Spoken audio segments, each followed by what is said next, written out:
லாஸ்ட்ல நம்ம என்ன பார்த்தோம்னா axial line electric field due to axial line பார்த்து முடிச்சோம். ஸோ அதனுடைய continuation it is very important 5 mark. Either axial line இல்லை ஈக்குவட்டோரியல் லைன் அப்படி இல்லைனா வந்து எலக்ட்ரிக் டைபோல் அப்படின்னு சொல்லிட்டு ஒரு கொஸ்டின் இருக்கும். அதெல்லாம் 2 மார்க்ஸில் இம்பார்ட்டன்ட். பட் அதெல்லாம் வந்து basics for this axial line and equatorial line. So equatorial லைனில் நம்ம ஸ்டார்ட் பண்ணலாம். பிஃபோர் த டயக்ராம் வந்து நம்ம கிளியராக ஃபஸ்ட்டு புரிஞ்சுக்கணும். So diagram is very important in physics. If you are thorough with your diagram, then automatically you can derive these equations clearly. So enna solran appadina, first of all we have to take dipole. Dipole is nothing but two equal and opposite charges separated by a very small distance constitute an electric dipole appdi நம்ம சொல்லிருக்கோம். So என்ன சொல்றாங்க அப்படினா, நீங்க வந்து you have to take a dipole and அத வந்து நம்ம என்ன பண்றோம்னா A and B அப்படிங்கற ரெண்டு point. A is nothing but negative charge, B is something positive charge and it is having a center point which is called as O அப்படிங்கற point. இப்போ இதுல இருந்து இது வரைக்கும் எனக்கு distance from O to A is small a distance. So O to B small a. So இதோட total distance எனக்கு இப்போ என்ன A plus A 2A அப்படி நம்ம சொல்லிடுவோம். 2A. லாஸ்ட் ஆக்சியல் லைன்ல நம்ம என்ன பார்த்தோம்னா, இந்த டைபோல் இருக்கக்கூடிய அதே லைன்லயே நம்ம அதே ஆக்சிஸ்லயே நம்ம என்ன பண்ணோம்னா ஒரு பாயிண்ட சூஸ் பண்ணிருப்போம். That point is called as C அப்படினு சொல்லிருப்போம். பட் ஹியர் நம்ம என்ன பண்றோம்னா ஈக்குவட்டோரியல் லைன்ல we are choosing a point C. என்ன சொல்றாங்கன்னா இந்த ரெண்டு சார்ஜஸ்க்கு கரெக்ட்டா ஒரு டிஸ்டன்ஸ் வந்து ஈக்வி டிஸ்டன்ஸ் அப்படின்ற ஒரு வார்த்தை நம்ம புக்ல கொடுத்திருப்பாங்க. அப்படியே என்னது, நீங்க A ல இருந்து பாக்கும்போதும் சரி B ல இருந்து இருக்கும்போது சரி அதோட டிஸ்டன்ஸ் நமக்கு எப்படி இருக்கணும், ரெண்டு சைடும் சேமா இருக்கிற மாதிரி ஒரு மிட் பாயிண்ட் நம்ம என்ன பண்றோம், இந்த Cங்கற பாயிண்ட we are choosing it. அப்ப after choosing this what we have to do, இப்போ இந்த பாசிட்டிவ் சார்ஜ்னால இந்த பாயிண்ட்ல எலக்ட்ரிக் ஃபீல்ட் எவ்வளவு இருக்கு, தென் இந்த Aங்கற பாயிண்ட்ல இருந்து இருக்கக்கூடிய electric field negative charge, so இதனால எனக்கு எவ்வளோ இருக்கு. so something it will be starting from positive charge and it will end in negative charge. இதுதான் வந்து நம்ம எலக்ட்ரிக் ஃபீல்ட் அப்படி பார்த்தோம். Positive charge radially outwards, negative சார்ஜ்ல ரேடியலி இன்வர்ட்ஸ்.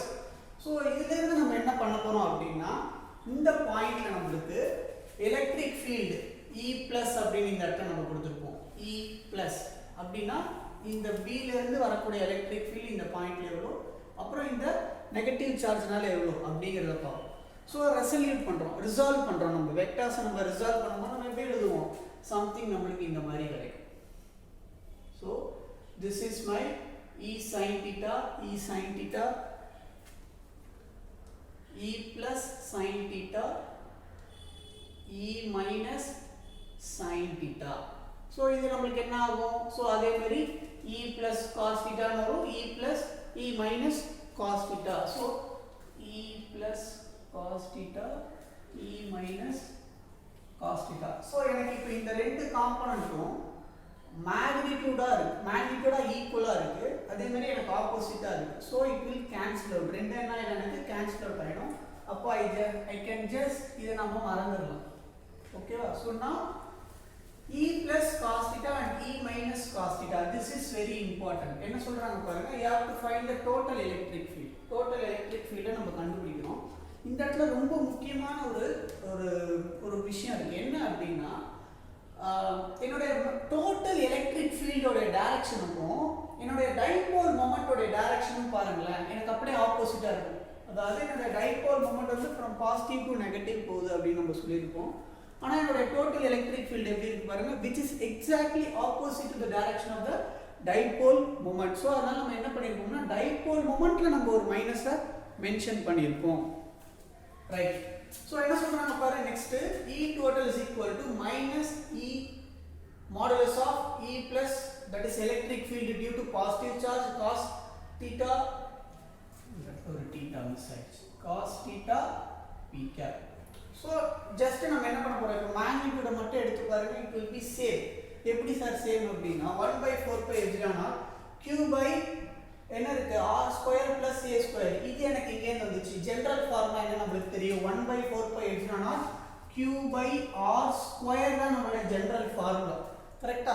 அப்போ என்னோட டிஸ்டன்ஸ் என்னது இந்த இடத்துல, என்னோட டிஸ்டன்ஸ் நான் வந்து இதுதான் நான் என்னோட டிஸ்டன்ஸ், இதுதான் நான் கண்டுபிடிக்க போறேன். ஏன் அப்படின்னா என்னுடைய பாசிட்டிவ் சார்ஜ் B ல இருக்கு, என்னுடைய வேல்யூ நான் எங்க கண்டுபிடிக்க போறேன், அந்த பாயிண்ட் C ல நான் கண்டுபிடிக்க போறேன். that is due to positive charge. அப்போ எனக்கு இதனுடைய டிஸ்டன்ஸ் தான் நம்ம என்னன்னு சொல்றோம் இந்த இடத்துல r2, அதாவது q/r2 மென்ஷன் பண்றது இந்த r கிடையாது, this distance, இந்த டிஸ்டன்ஸ் தான் நம்ம என்னன்னு சொல்றோம் r2 அப்படினு சொல்றோம். அப்ப இந்த r2 நம்ம எப்படி எழுதலாம், we don't know, so something x அப்படிங்கற மாதிரி வெச்சு பண்ணுவோம்.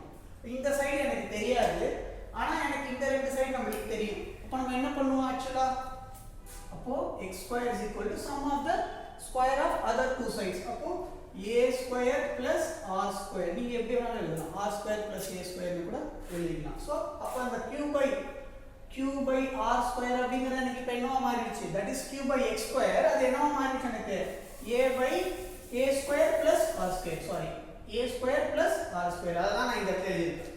இல்ல எப்படி வேணாலும் எழுதலாம், r square plus a square. So லாஸ்ட்ல இப்ப என்ன பண்றோம், நம்ம இது இந்த வேல்யூ அப்படியே இந்த இடத்துல சப்ஸ்டிட்யூட் பண்ணுங்க, minus of 1 by 4 pi epsilon naught q by r square plus a square cos theta, it is having some angle, so cos theta அப்படிங்கற ஆங்கிள்ல இருக்கு, minus same இதே modulus of minus இங்கிறது same magnitude same, so எடுத்து எழுதிக்கணும். இதுல இருந்து common terms எல்லாத்தையும் வெளியில எடுத்து எழுதுங்க. காமன் டேர்ம்ஸ் எல்லாம் என்னென்ன இருக்கு, 1 by 4 pi epsilon naught common, q எனக்கு ஆக்சுவலா q காமன் நம்ம சொல்ல மாட்டோம், எப்படின்னா இந்த மைனஸ் எல்லாத்தையும் நம்ம எடுத்தோம்னா ரெண்டு அடிஷன் மாதிரி ஆயிடும். அப்போ -2 -3 நம்ம என்ன எழுதுவோம், -5 எழுதுவோம். சோ அதே மாதிரி தான் இது. சோ இத நம்ம என்ன எழுதலாம், இப்போ 1 by 4 pi epsilon naught 2q cos theta by r square plus a square அப்படினு எழுதுவோம். சோ இப்போ முக்காவாசி நம்ம முடிச்சிட்டோம். இப்போ ஃபைனலா நம்ம இந்த ஆங்கிள் இருக்கு பாத்தீங்களா, இந்த ஆங்கிள் cos theta, இதுக்கு மட்டும் நம்ம வேல்யூ சப்ஸ்டிட்யூட் பண்ணுவோம்.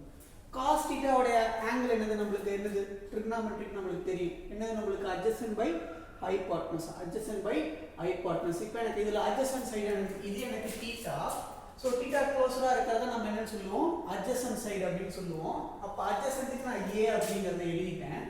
hypotenuse அப்படிங்கிறது என்னது, நான் ஆல்ரெடி கண்டுபிடிச்சிட்டேன், இதான் என்னோட லாங்கஸ்ட் சைடு, கரெக்ட்டா.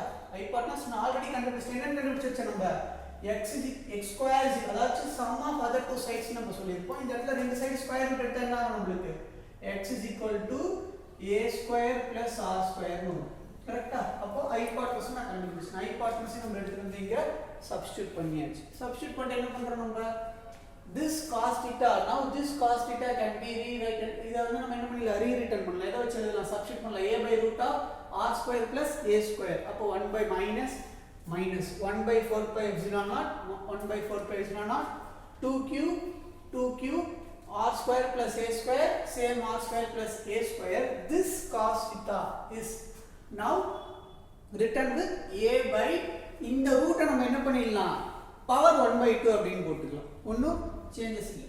அப்போ r square plus a square power 1 by 2, அப்போ எனக்கு பேஸ் சேமா இருக்கு, கரெக்டா. பேஸ் சேமா இருந்தா நம்ம என்ன பண்ணலாம், சோ இது 1 plus 1 by 2 னு வரும், கரெக்ட்டா. பவர் என்ன இருக்கு, எனக்கு 1 plus 1 by 2 இருந்தா 2 1s are 2, 2 plus 1 3 by 2 னு எனக்கு வரும். அப்போ 1 by 4 minus 1 by 4 pi epsilon naught 2aq r square plus a square, இத நம்ம என்ன பண்ணீங்க, என்ன எழுதிட்டோம் நம்ம 3 by 2 னு போட்டோம், so 3 by 2. So this is almost everything is now over. அப்போ ஃபைனலா நம்ம என்ன சொல்றோம் அப்படினா, if my r distance is very large when compared with a, இப்போ என்னோட r க்குற டிஸ்டன்ஸ் வந்து ரொம்ப பெருசா இருக்கு, எதோட கம்பேர் பண்ணும்போது, a ஓட கம்பேர் பண்ணும்போது, so I can neglect that a term. அப்ப அந்த a term நான் டோட்டலா நெக்லெக்ட் பண்ணிடுறேன் அப்படினா, இந்த இடத்துல எனக்கு என்ன ஆகுது பாருங்க, r ஸ்கொயர் என்ன ஆகுது, பவர் 3 by 2 இருக்கு, கரெக்ட்டா. அப்ப இந்த 2 இந்த 3 by 2 ல இருக்கக்கூடிய 2 எனக்கு என்ன ஆயிடும், just cancel out ஆயிடும். cancel out ஆயினா எனக்கு இந்த ரிமைனிங் என்ன இருக்கும், r cube இருக்கும். அதனால தான் இந்த இடத்துல நம்ம என்ன எழுதி இருப்போம், r cube அப்படிங்கறத போட்டுருப்போம். So sorry minus 1 by 4 pi epsilon naught 2aq by r cube அப்படிங்கறத போட்டுருப்போம். டைபோல் மொமெண்டோட ஃபார்முலா நமக்கு ஆல்ரெடி தெரியும், என்ன நமக்கு தெரியும், p vector equal to 2aq p cap அப்படிங்கறத பார்த்திருப்போம். சோ ஜஸ்ட் நம்ம என்ன பண்றோம், இதுல சப்ஸ்டிட்யூட் பண்ணி முடிக்கிறோம். So finally எனக்கு E total electric field is equal to minus 1 by 4 pi epsilon naught P vector by R cube. So axial line ல பாத்தீங்கன்னா 2P vector னு வந்திருக்கும். equatorial line ல சிம்பிளா நமக்கு P P வெக்டார் அப்படிங்கிறது வந்திருக்கும். ஸோ இந்த R வேல்யூ அப்படிங்கிறது அந்த ஆக்சியல் லைனில் கண்டுபிடிச்சதும் சரி, இப்போ இந்த ஈக்குவட்டோரியல் லைனில் கண்டுபிடிச்சதும் சரி, உங்களுக்கு எப்படி இருக்கும் அப்படின்னு கேட்டிங்கன்னா, this R value if it keeps on increase ஆகிட்டே இருந்துச்சுன்னா நம்மளுக்கு என்ன ஆகும்னா இதெல்லாம் விட்டுருங்க, R cube மட்டும் எடுத்துக்கும். R cube is something the distance which you are going to place. அப்போ எனக்கு இந்த R வந்து இன்க்ரீஸ் ஆகிட்டே இருக்கு அப்படின்னா எனக்கு இந்த எலக்ட்ரிக் ஃபீல்டு என்னது குறைஞ்சிக்கிட்டே இருக்குன்னா, அதாவது இப்போ நான் இங்கே நிற்கிறேன், என் பக்கத்தில் இங்கே ஒருத்தர் இருக்காரு, இன்னொருத்தர் அந்த லாஸ்ட்டில் நிற்கிறாருன்னு வச்சுக்கோயேன்.